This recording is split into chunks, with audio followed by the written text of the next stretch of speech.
All right, so we're just about halfway throughout the year. What's going on with the real estate market in Rochester? Well, there's a lot to talk about because what we're seeing, especially from the beginning of the year up until now, is a massive difference. What's up, guys? It's Kagan here, your favorite local realtor, and here's the big thing. We're seeing an opportunity for buyers. For the first time in what feels like forever, buyers are now having the chance to actually bid and even potentially get homes. Our team has put 2 contingent offers under contract this week. Contingent offers. That, it doesn't happen. So for the first time in a while, it kind of feels like there's a little bit of a breathing room. And I want to talk to you about what, number one, the quant looks like for this, and then what really is qualitatively important, because what we're seeing from a macro level with the entirety of the United States is this has been affecting a lot of other locations. And now Rochester is finally getting the end of the stick, or the phrase is, you want to think about it, but it's finally getting the other side. That's right, we're joining the rest of the country, albeit not completely. And here's what I mean. Our buyers are finally getting the chance to look at properties and say, I like this one. I'm willing to go in at asking or just a little bit above it. Because in the last few months, even the last few years as a whole, that wasn't an option. We're talking about 40, 50, 60, even 70 to $100,000 above asking price. Whereas now people have the opportunity to leverage that and also say, no, I'm okay. Why is this the case? Well, there's a massive factor that people aren't really talking about. Interest rates. You see, people think they understand what's going on with that as a whole, but the other caveat has to drop. If inflation is still high and interest rates are still decently high, then what that means essentially is there's no purchasing power. What that means is, regardless of how much money someone thinks that they have, because the rates are so high and because inflation is so high, there's no monetary amount that makes sense. If interest rates are high, generally that's going to combat inflation, and inflation is going to slow down. If inflation has slowed down, people might actually lower interest rates to make it go up again. You see kind of how cyclically it works. But here's the big thing is home prices haven't settled down. In fact, in the last 5 years, only in the last 3 to 4 months have homes actually settled in price point. And that's the big caveat. That's the big reason why the entirety of the market has slowed down a little bit. People are saying, hey, listen, this is too much. We can't afford it. In fact, we have a lot of our clients that are reaching out from coastal cities, places like San Diego, Miami, even parts of just Texas as a whole. And the big thing that we're hearing all the time is those houses, they're sitting for a really long time. The rest of the country has slowed down in purchases. Whereas now, we're finally kind of joining them.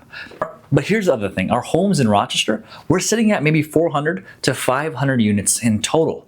The problem is there's still a lot of people looking to actively buy. Our clients that are reaching out to us from social media, from YouTube, the whole shebang, they want to buy a house, but there's still not that much. So you see how all of this is coming together. I hope this starts to make sense to you, right?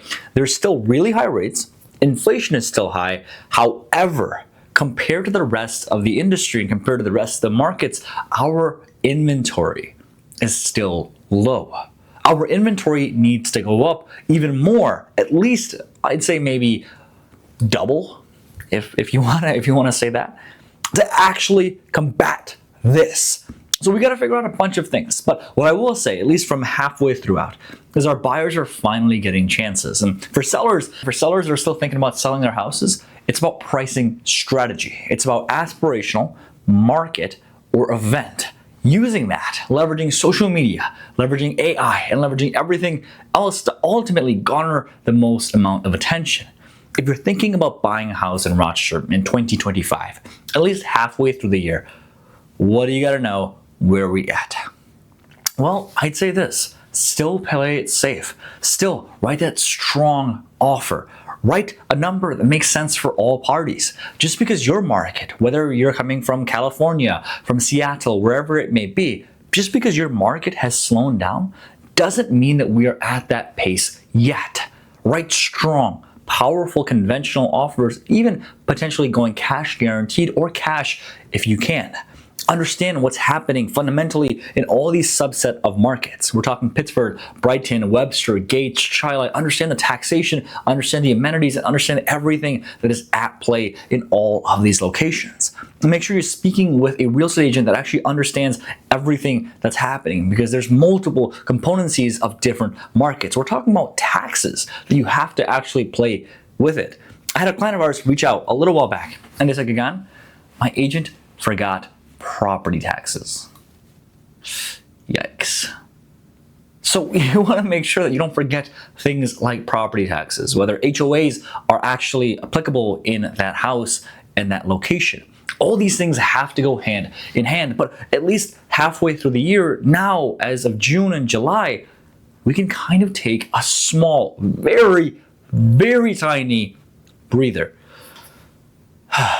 That's it. And then we got to get back to looking, because we still have tons of clients that we're working with left and right and still are getting outbid.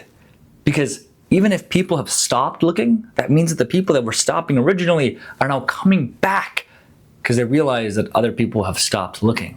People will always want to purchase houses left and right. The question is, will you be joining them or not? Remember, inflation, at least from, and when I say inflation, I mean from a perspective of 5 to 7 years ago, right? I don't just mean the last 6 months. I'm not being very, very micro when I say these. I'm being very macro, right? Inflation is still relatively high.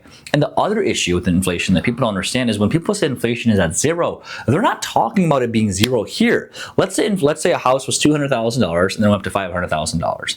From $500,000 to $510,000, that's a different level. If it just stays at $500,000 for the next quarter as well, inflation is zero. The numbers, statistics are the third greatest lie. You want to make sure that you have all of these things taken into account. Understand inflation, understand interest rates, understand both the macro game that we're playing and the micro game of these specific locations. By the way, we're local real estate agents in the great city of Rochester. And as much as we love making these videos, we'd love the opportunity to have these conversations with you, figure out what specifically you need, and ultimately help you find a property in Rochester as well. All of our information is in the description below and also pinned to the top of the comments. What do we got to do? Well, we got to make sure that we understand the buying power that we have. We have to make sure that we understand how the game is being played in specific subset markets. Take all these into consideration. By the way, I actually did an entire A to Z guide on what buying a house in Rochester looks like, the A to Z strategies of all the locations. I'm gonna put that video right here. Watch it, and I'll see you soon. Peace.